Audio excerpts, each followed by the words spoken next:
So for years now, we've been hearing this, right? The all-electric future is just over the horizon. But lately, it feels like that future has hit a few major speed bumps. Today, we're going to dig into why some of the biggest names in the auto industry are suddenly pumping the brakes on their big EV plans. I want to start with just this number, $1.6 billion.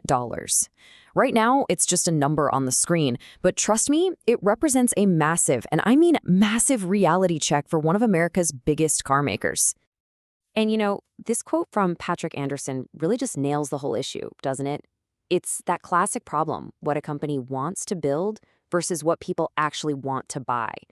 So how does that connect back to that $1.6 billion figure? Well, let's deconstruct that damage. We're going to break down exactly what that staggering number means. Because this isn't some abstract number on a spreadsheet. It's the real-world cost of a huge change in strategy over at General Motors. Okay, so where did this number even come from? It popped up in a recent regulatory filing where GM basically had to admit that its huge bet on an all-electric future, well, it isn't paying off quite like they planned. And they're taking a massive financial hit because of it. And this is where it gets really interesting. Look at how that $1.6 billion is broken down.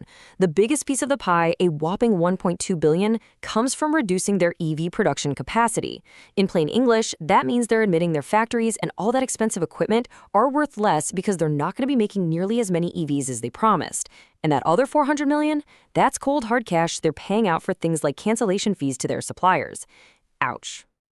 You see, all this financial pain is really just a symptom of a much, much bigger issue. There's this huge disconnect between the future the industry was planning for and what's actually happening on the showroom floor. Let's call it the 9-to-1 reality check. So on one side, you have the plan. This was the big vision sold to all of us, an all-electric future. The goal was to say goodbye to the internal combustion engine, your standard gas-powered cars. But then you have the reality. And the reality is a market where the vast majority of people walking into a dealership are still driving out with a traditional gas-powered car. And this chart, wow, it just says it all. For the first 9 months of this year here in the US, for every one battery electric vehicle that was sold, customers bought 9 internal combustion engine vehicles, a 9-to-1 ratio. That's not a small gap, my friends. That is a chasm. So, naturally, this leads to the billion-dollar question, or in GM's case, the $1.6 billion question.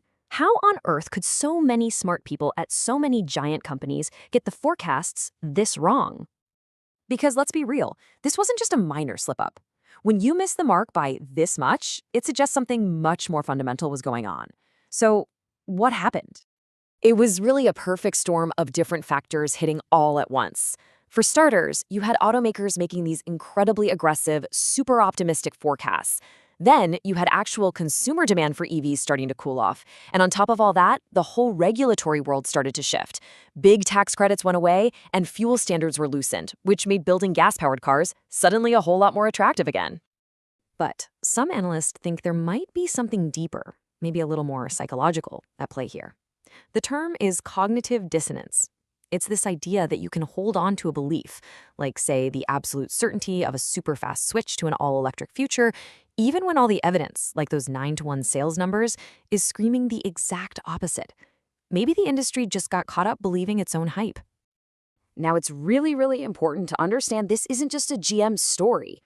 It might be easy to point the finger at them because of this big financial charge, but they are far from the only ones dealing with this. So yeah, the key takeaway here is that this is an industry-wide problem. The same tough headwinds that are blowing against General Motors, they're being felt by legacy car companies all across the globe. I mean, just look at Europe. Volkswagen is wrestling with its own massive losses in the EV space and is even talking about closing plants in Germany, which is a huge deal. And then you have Mercedes-Benz, another company that poured billions into EVs, and they're facing the exact same tough market. It seems like everywhere the grand plan for an all-electric world is crashing into what consumers actually want to buy. All of this leaves us with one final, huge question. Is the all-electric future just on pause for a little while? A quick breather before the revolution continues? Or are we watching a much more fundamental reset where the entire auto industry has to completely rethink its strategy for the next decade? Honestly, only time is going to tell.